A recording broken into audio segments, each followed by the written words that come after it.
Hello guys, நம்ம இன்னைக்கு இந்த வீடியோல என்ன பார்க்க போறோம்னா ஃபெமினைனோட 3 இன்டர்நேஷனல் சர்டிஃபிகேட்ஸ் கொடுத்துருக்காங்க. அது என்னென்னு பார்ப்போம். நம்மளோட ஃபெமினைன் நாப்கின்ல ISO FDA CE அப்படின்ற 3 தரச்சான்றிதழ்களோட இருக்குது. எதுக்கு இந்த 3 சர்டிஃபிகேட்ஸ் நம்மளுக்கு கொடுத்துருக்காங்க, அதில் ஹைலைட் பார்த்தோம் அப்படின்னா FDA சர்டிஃபிகேட்ஸ் தான். FDA அப்படின்றது ஃபுட் அண்ட் ட்ரக்ஸ் அசோசியேஷனுக்காக கொடுக்கறது.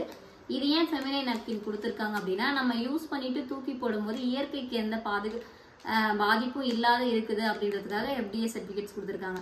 இயற்கை அப்படின்னா நம்ம யூஸ் பண்ணிட்டு தூக்கி போடும்போது மண்ணோட மண்ணாவும் மக்கி போயிடும். அதே மாதிரி இதை ஏதாச்சும் பறவைகளோ இல்லை ஏதாவது ஒரு விலங்கு, ஒரு நாய், அந்த மாதிரி ஒரு விலங்கு இதை எடுத்து சாப்பிடுது அப்படின்னாலும் அதுக்கு எந்த இன்ஃபெக்ஷனும் ஆகாமல் இருக்குது அப்படின்ற ஒரு ப்ரூஃபுக்காக தான் FDA சர்டிஃபிகேட்ஸ் நம்மளுக்கு கொடுத்துருக்காங்க. ஸோ நம்மளுக்கும் நம்ம யூஸ் பண்ணுற பெண்களுக்கும் எந்த பிரச்சனையும் கிடையாது. இதை யூஸ் பண்ணிட்டு தூக்கி போடும்போது மண்ணுக்கும் எந்த பிரச்சனையும் கிடையாது. இதுதான் நம்ம ஃபெமினைனோட